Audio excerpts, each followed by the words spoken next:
ကိုမောင်တော်တွေအားလုံးပဲမင်္ဂလာရှိတဲ့အချိန်ခါလေးဖြစ်ပါစေခင်ဗျာကျွန်တော်ကတော့ကိုချိုကြီးပဲဖြစ်ပါတယ်လက်ရှိမှာကျွန်တော်တို့အာဆင်နယ်နဲ့လီဗာပူးပွဲစဉ်လေးကိုကျွန်တော်အနေနဲ့ခက်တွတ်လေးပဲ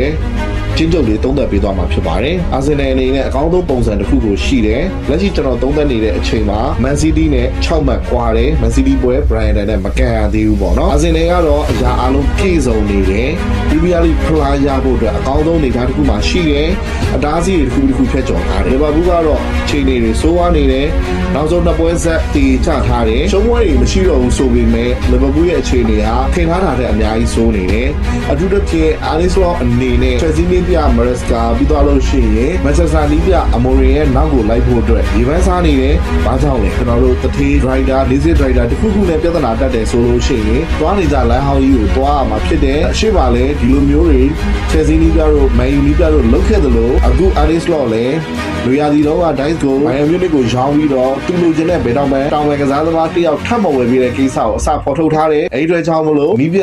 ပြုတ်မဲ့စီးရင်ထဲမှာထိဆုံးကနေပြီးတော့ဥဆောင်နေပြီးချိန်သားကြိုက်ကြီးကန်ဆိုးမသွားလျာမိုးလျာလာတော့မပြောတတ်ဘူးအာဆင်နယ်နဲ့ကျွန်တော်တို့ကန်ရတော့မယ်ဒီလိုအခြေအနေမျိုးမှာအာလစ်ရော့အားလုံးမှာအာလစ်ရော့ဘာမှမလုံနိုင်တော့အောင်ချီပြီးတုံပြီးဖြစ်နေတယ်အသင်းရဲ့အဓိကဂိုးသွင်းရှင်ဖြစ်တဲ့တီကီမပါဝင်ဘူး50-50ပေါ့နော်မပါဝင်မှုပုံများတယ်ပြီးသွားလို့ရှိရင်အလက်ဇာဒါအီဆက်ကတော့ဒီယာဒီမှာပြတ်တွေ့ရဖို့တောင်ပတော်တော်လေးစောက်ရတယ်ပြီးရင်ကျွန်တော်တို့ရဲ့မော်ဝမ်ဆာလာဂျီကအီဂျစ်မှာနိုင်ငံတကာပွဲတွားကစားနေတယ်အာဖရိကပေါ့နော်အာဖရိကမှာအီဂျစ်အသင်းနဲ့နိုင်ငံတကာပွဲတွားကစားနေတယ်လီဗာပူးမှာအစင်မပြေသမျှအတိုးချပြီးကန်နေသလားတော့မသိဘူးအီဂျစ်မှာဂိုးတွေတောက်လျှောက်သွင်းပြီးတော့အသင်းကိုချိန်နေကောင်းရက်တီပေးနေတယ်ကဲထားတော့ဘလို့ပဲဖြစ်ဖြစ်ဒီလိုအခြေအနေမျိုးတွေကြောင့်လီဗာပူးအနေနဲ့အာဆင်နယ်ကိုနိုင်ဖို့မပြောနဲ့တေချဖို့တော့တော်တော်လေး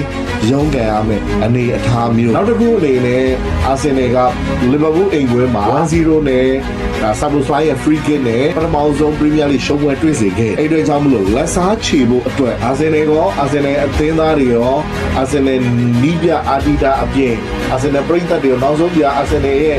ဒီလုံခြုံရေးတွေရောပန်ရှင်းရေးတွေအားလုံးကတကယ်ကိုအတကုံပြင်ဆင်ကြိုးပမ်းထားကြပါအဲ့တော့တက်ကွက်တွေရောက်နေတဲ့အာလီစလောအနေနဲ့ဒီပွဲပြီးသွားလို့ရှိရင်ထုတ်ပိုက်ပြီးပဲလီဗာပူးကနေထွက်ခွာသွားရမလားဒါမှမဟုတ်မမျော်လင့်တဲ့ရလဒ်တွေဖြစ်သွားနိုင်တာနောက်ဆုံးသုံးသပ်ရမယ်ဆိုရင်တော့မမျော်လင့်တဲ့ရလဒ်တွေဘယ်လိုမှမြင်နိုင်ကြမရှိဘဲနဲ့ဒီနေ့ပွဲစဉ်မှာအာဆင်နယ်ကပဲအနိုင်ရရှိသွားနိုင်ပါတယ်ဘိုးတော့ပြတ်သွားလိမ့်မယ်လို့တော့ကျွန်တော်အနေနဲ့တအားတော့မမြင်မိဘူးဆိုလိုတာက2-0လောက်ပေါ့နော်1-0 2-1ဒီလိုမျိုးရလဒ်တွေဖြစ်ကောင်းဖြစ်သွားနိုင်ပါတယ်ဘိုးတွေဆိုလိုတာဗျာ